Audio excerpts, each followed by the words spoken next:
Ladies and gentlemen, welcome to the Mailbox for the 1st of October 2012. My name is TotalBiscuit, bringing you your daily dose of community interaction, gaming discussion, and all that good stuff. You can email in mailbox@cynicalbrit.com. That's mailbox@cynicalbrit.com with topics for future shows. The game in the background is once again War of the Roses.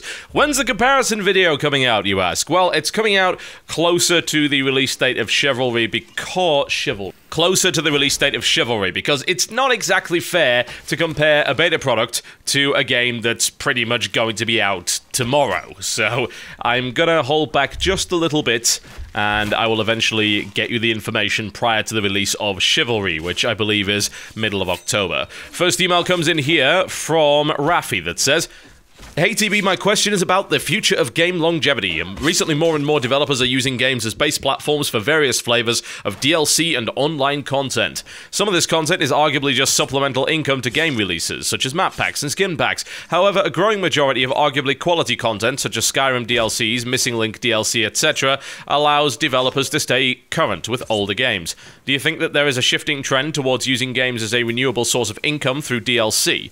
Developers are creating a new age of games with longevity rivaling that of MMOs, allowing games to keep development teams long after release." Well, I think you might be over-exaggerating slightly on the issue of longevity. I mean, longevity rivaling that of MMOs, really? No, not really. I mean, we're talking about, for the most part, DLC that'll probably be released and last about 6 to 8 months, maybe a year after release. You generally don't get any more than that. When it comes to the COD map packs, it's obviously across the course of a year, and then they release the new title, then they release DLC for that, and so on and so forth. If I recall correctly, the game that actually had the most DLC over the course of the longest time was probably Oblivion.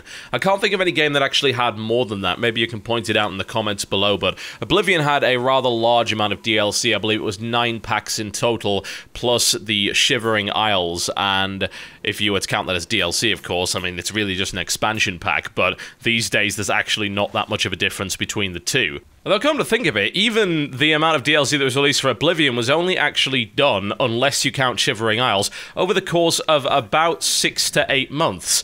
You don't really get much more longevity than that, and I think that any game that releases DLC significantly after that is an oddity rather than a trend. As regards to your point about using games as a platform to build upon, though, I mean, there's no question that this is the way that things are going, and some might argue it's a bad thing, but I think it's only a bad thing if it's not executed correctly. In theory, it's actually a very good thing. It gives people more of what they want.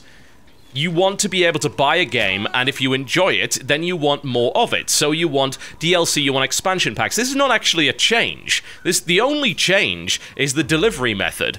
This concept has been around for over a decade at least. Expansion packs are this concept. That's what an expansion is. You release more of the same game because people like it. The only change has been that now this stuff comes over the internet as a download as opposed to on a disc, and is generally split into smaller parts that are released quicker. The problem is when they're priced incorrectly, when you don't actually get really good value for money, and as a result you end up getting nickel and dime just because you happen to like it. So your desire for more of that particular game is exploited, and they are able to produce cheaper content faster but sell it at a premium because you just gotta have more of that particular title.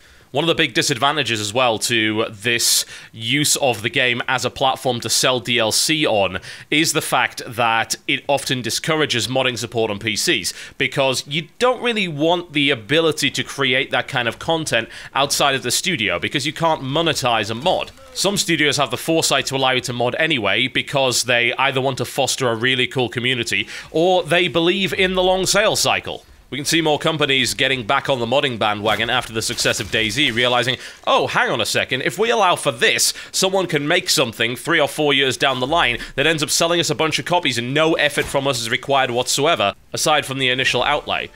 And as you've very clearly seen from Arma has a bunch of DLC/expansion packs and yet has a very successful mod for it as well, and it wouldn't be the only game. I don't see the whole concept as inherently bad. I don't think that it's causing massive longevity for games. As I said, it mostly gives the game a little bit more life over the course of 1 year, but no more than that. This one comes in from Zed, or Z, whichever country you happen to be in. In recent months, there's been an increase of dubstep and electro house songs in game trailers. My opinion is that they should not use it at all. The music type is too new and doesn't have a large enough global audience. Do developers really think everyone is actually listening to this? Give me your opinion, please. My opinion is that your opinion on music doesn't matter to anybody.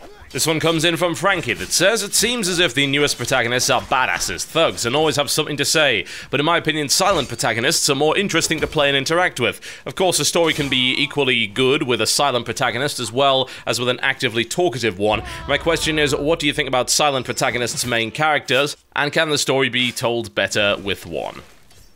It depends on the genre, honestly. I think that if you were to do a role-playing game, for instance, there are two equally valid schools of thought. One school of thought is, you should have a silent main character because you are playing a role. Hearing your character's voice could, of course, break that whole role-playing immersion thing. Dragon Age 1 had a silent protagonist. It allowed you to pick a choice, but it did not have the character then actually say that. There was no voice actor for the main character in that respect. And I viewed that as a pretty cool thing. And then, of course, Dragon Age 2 came along, and it did it the Mass Effect way, which was, I am going to give the character a voice, and I'm going to let you choose from some fairly vague responses, and then the character will kind of convey that feel, emotion, and message in the way that the character feels like doing so, which can cause a problem when it doesn't say what you wanted to say. It got to the point where they had to have some big icons to say, this'll be the nice reply, this'll be the mean reply. And then you just had to assume that your character would say the right thing one way or the other. However, there are advantages to this particular approach. The protagonist is supposed to be a fairly important part of the story, right? So it would stand to reason that the protagonist would have a character of his own. He would have a personality that he would express through the voice acting and the way that his character happens to be written. You are playing a role, but it doesn't necessarily mean you are playing you. This is not necessarily a paper doll or a blank slate which allows you to imprint whatever message you so desire upon it. It's just a case of being able to influence a character that already exists and has his own personality and is able to make his own decisions with a little bit of help from you. Now, as to which is better, I don't know, I enjoyed both Dragon Age and Mass Effect. I didn't find either of them really superior to the other. I think it really depends on the story that you're trying to tell. Are you really trying to argue, for instance, that Mass Effect would be better if Shepard was a silent protagonist? Absolutely not. Not in my opinion. No way. Shepard had some of the best lines in the game. Shepard had some really interesting character development as well, and you can't really convey that if you don't happen to have a voice actor. The problem occurs when you have a protagonist that you are playing and that yet you don't actually like what he represents. You don't like his personality. That can really drive you away from the title, and there's a big danger that you would end up disliking an anti-hero style of character, and as such, enjoy the game less as a direct result. That is a possibility. That is something that could very well happen. In those kind of circumstances, you have to make sure that the writers actually know what the hell they're doing, and even then, they need to know what demographic they actually happen to be appealing to. If my character's an asshole, I need to know why he's an asshole, and I need to know what I'm supposed to feel about him and how I am supposed to justify in my head helping this guy. Now, the hope, I guess, for a lot of people is, oh, well, you're taking him on a path of redemption, which is a very popular theme with a lot of anti-heroes. But there are some people that are just plain bad. They are just horrible people, and it's very hard to identify with those. That said, I don't think that's all that common. I can't think of a huge number of video game protagonists that are just downright bad people. Even most of the GTA protagonists are not actually all that bad, and they usually have a justification for a lot of what they're doing, even if a lot of it is morally abhorrent. Now, what about the fully silent protagonist? Well, I would certainly like to see a return to that in first-person shooters, because quite frankly, I'm sick to death of my character talking all the time. He's supposed to be shooting guys. I don't want to know about your dumb thoughts on anything, really. And I think Half-Life is a prime example of a game that was done really well in that regard, and it does immerse you into the universe, and you think whatever it is you want to think. The character never puts thoughts in your head or words in your mouth, and that can be very advantageous when it comes to really immersing you in a video game world. I don't think it's necessarily appropriate for every genre, as I think we have demonstrated quite aptly with the Dragon Age vs. Mass Effect example, but it's certainly something that I would like to see more of. And honestly, when your story isn't particularly strong to begin with, and you are not sure that you can write a really good main character, then just don't. Don't write the main character. Allow players to experience the story as and how they like. I'd rather the protagonist say nothing than say a bunch of dumb crap that I don't feel like I would have ever said in that situation. This one comes in from Friendly Fire that says, I've recently been gifted Torchlight 2 and have been enjoying my time with the game, but one thing that I found peculiar was the lack of ability to respec your characters, i.e. reset all skills and attributes, like in, say, Borderlands 2. There are mods available for it, but they're partial, no attribute reset that I could see, and not endorsed by Runic. I decided to look into the matter more and found myself in the middle of an all-out war between people that think you should be able to respec and those who don't. My question is thus, simply, do you think people should have the ability to respec as part of the base game, in this case Torchlight 2, or not, and why? Would you want to add constraints to the ability to respec, and if so, which?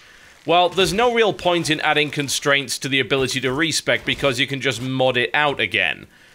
That said, there's no point in limiting the ability to respec because you can just mod it out again. You've got to sit on one side or the other, and what the devs are going to do is they're going to sit on the side that they actually believe is the better one, and what they believe is it's better to have the player stick with their choice, and if they want to do something new, then they can roll up a new character.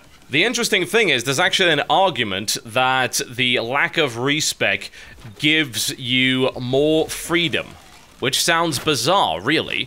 But when you think about it, it's very much a psychological thing. The idea being that if you happen to spec down a particular path and then you discover items later on, you start to incorporate them into your build, but you can't respec from the very start, then you don't necessarily go for the most optimal build the first time around, and you are actually willing to experiment and try stuff. And I think that that is a reasonable argument. I mean, some people will argue against it and say, no, there's more freedom in being able to respec freely and be able to experiment that way without any risk or result. But honestly, I think you get to test your builds far better if you are forced to stick with the build in the first place and actually work around the items that you've got. That also then influences you to find specific kinds of items with specific stats or abilities, and I think that it ends up with you creating a very unique and cool character as a direct result of that.